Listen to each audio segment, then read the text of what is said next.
What's going on, Junkie Nation? Gorgeous George and Goes are back with another superstar from the sport of mixed martial arts. Today we get to talk to Todd Duffee. Duffman is back.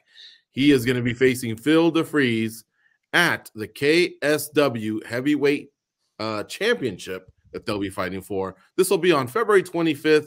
It's coming up here in a few weeks. You can watch the fight on KSW TV. They're at the Home Credit Arena in the Czech Republic. What's going on, Todd? How are you? I'm great, guys. How are you guys doing? Do you ever think you'd see the day finally? We're excited. Yeah, I'm happy to see you guys. I'm happy. Yeah, I'm happy to have some good news for you. And I'm glad to see you on a card here. And how about you? I mean, right into the deep end. It's been a few years since you competed, and they got you scheduled for 25 against Phil DeFries for a title. Yeah, that's no joke at all. I mean, Phil's a legit fighter. He's been doing 25s for a little bit now. Yeah, it's right in the deep end. I didn't expect that. It just worked out that way. I wasn't even. I was like, you guys don't want me to do like nope, right to it. I'm like, okay. Right. So tell us, update us. You've been away for a while. How long have you been training at a high enough level to accept, this type of a fight? I mean, a 25-minute fight's different than a 15-minute fight for sure. I've been training probably full-time healthy for, really since 2020. I think midway through 2020, I was fully recovered. Maybe October of 2020, I've been training full-time since. And it's honestly, it's just been about that waiting game of contracts and negotiation and scheduling a fight. It's not as easy as it once was prior to 2020. You were in Vegas. No, I've been in the gym. Right. You were in Vegas while we were in California, and now we're in Vegas and you're back in California. So have you been splitting time between Extreme Couture and AKA? Is that where most of your preparation is taking place? Most of my preparation is taking place at AKA. I was going to finish out my camp in Las Vegas. I love Extreme Couture. It's a great environment. What Eric's done over there is amazing. But Cain Velasquez is back helping, so I could not miss that opportunity to work with Cain. There's not a better guy in the business to work with, especially for this particular fight. So it's very exciting. So I had to get my ass back out here and just work with him. I couldn't be more happy about it. You're a veteran. You've been doing this for a long time, so you know a lot. But at the same time, so does a guy like Cain Velasquez. That's probably a valuable resource. What has he kind of told you, I guess, that maybe has resonated? Maybe it was last week, maybe it was 2 years ago, but what have you learned from the former UFC champ? I think the number one thing you learn is like how Cain carries himself, how he manages situations, his character. I think that's the best thing that you can ever pick up just by being around Cain.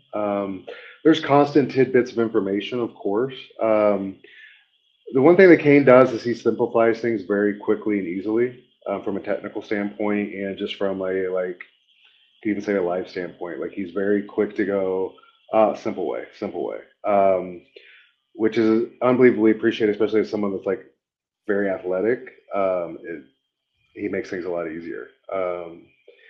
He's very quick to simplify, and I think really like when you pick up things like being around Cain is just a lift.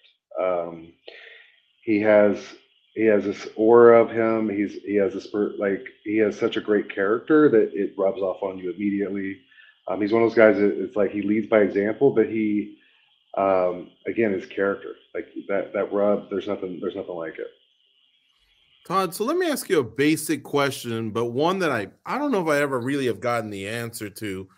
When you are scheduled for 25 minutes, I'm sure you've trained for this scenario, but how do you make sure that in the fight, the travel, the weight cut, and then the rehydration, how do you make sure that now come fight time that you can stay strong up here knowing you got the gas tank for 25 minutes? Like, is that just something you have to feel because it's your own body or experience it a few times?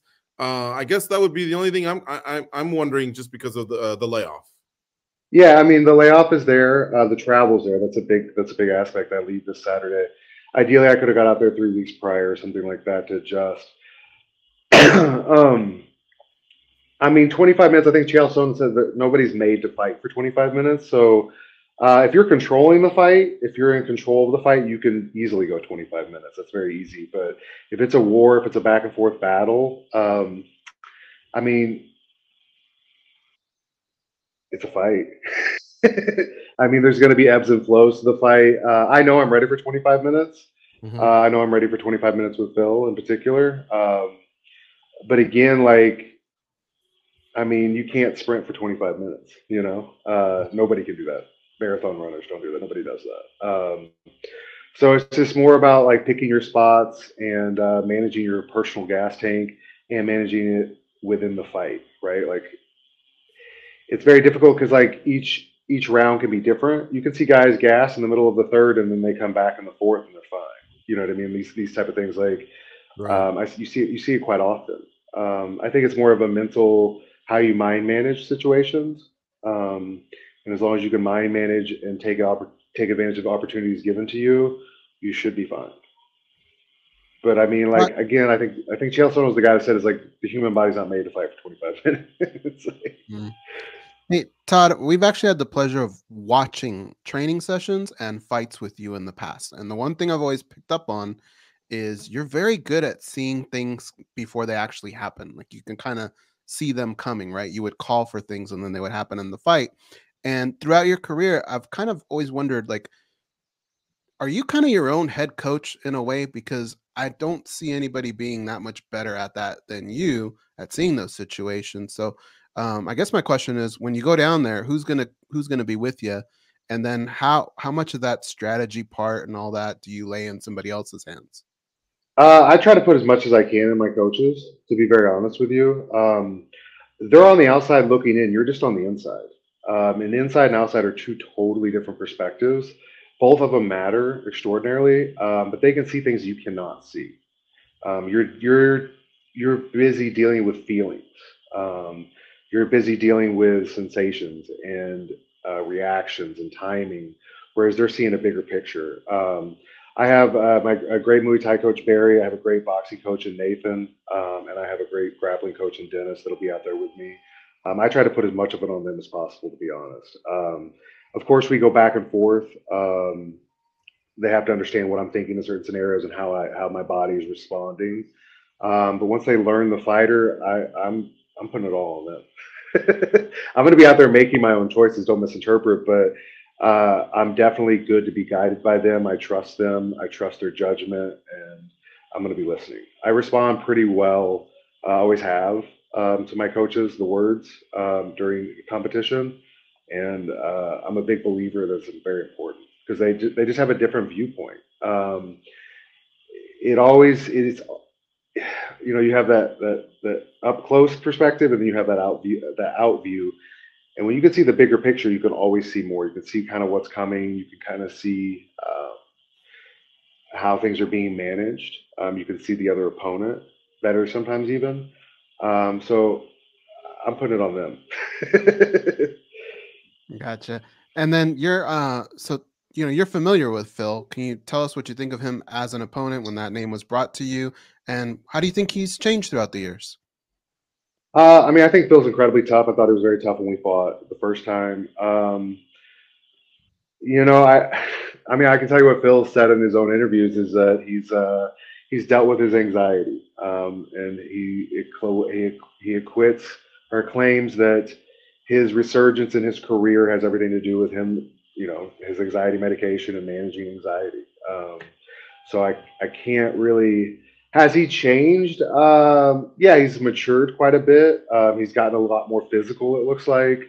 You know, he's developed as a fighter, but he's still pretty much Phil Freeze. He doesn't change. You know, he hasn't. You can only change so much, right? I think he's definitely grown. Is how I would look at it. I don't know how much he has changed.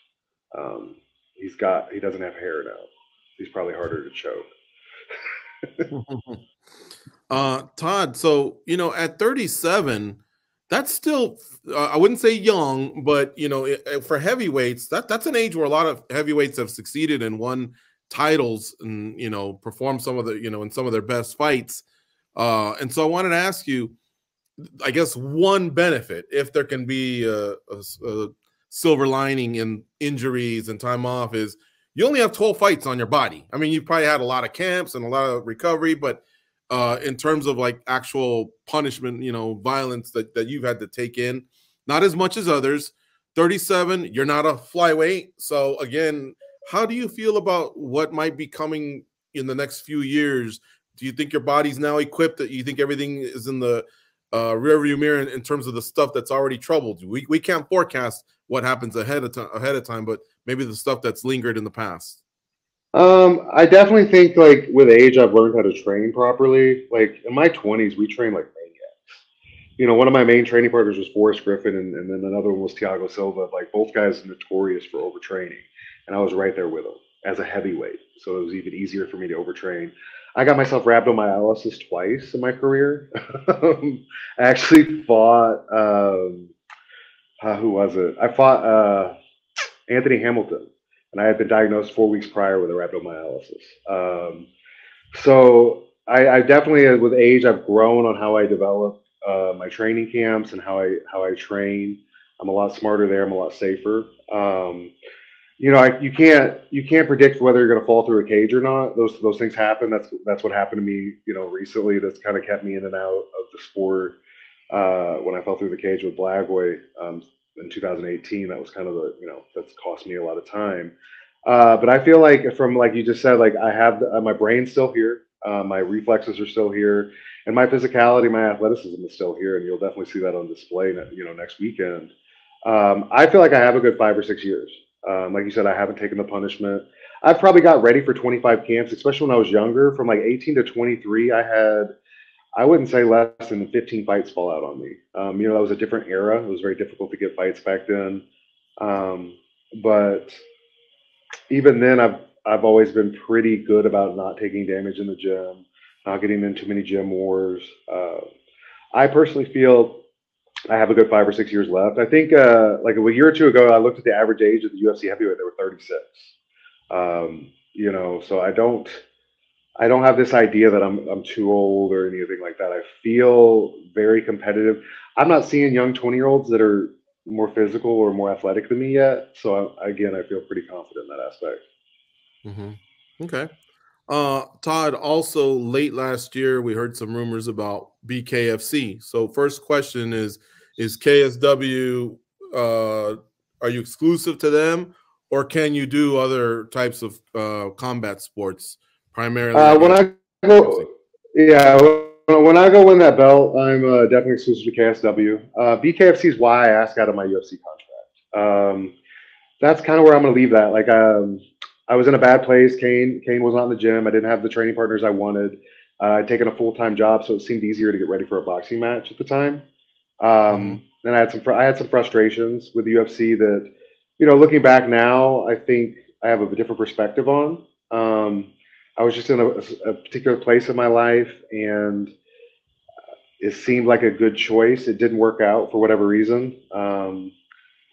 I don't have the reason as to why that didn't work out. Like, I spent a year getting ready to fight in BKFC, and I was there ready. I never got those fights in. So, I will be exclusive to KSW, and I'm very excited about that. I think it's a great organization. They've been very easy to deal with. I think they are very upfront. They're very open. They're very honest, which I can appreciate. There's not a lot of games. There's not a lot of I don't know. I mean, that promoter's world's very wide. And I mean, it's a great show. If you look at the show over there, it's impressive. It's a big, huge crowd. And again, like they're very easy to work with. There's no complaints on my end at all. Todd, it's great to see you back in the mix. And hey, straight into a title fight. That's awesome. KSW TV, folks, is where you can watch the fight on the 25th of February. So we're just a couple weeks away. My man says he's already flying out on Saturday, and we'll be tuning in. So thanks for the time. Hope to catch up with you now frequently as you hopefully have a busy 2023. That's the plan. Thank you guys very much. I appreciate it.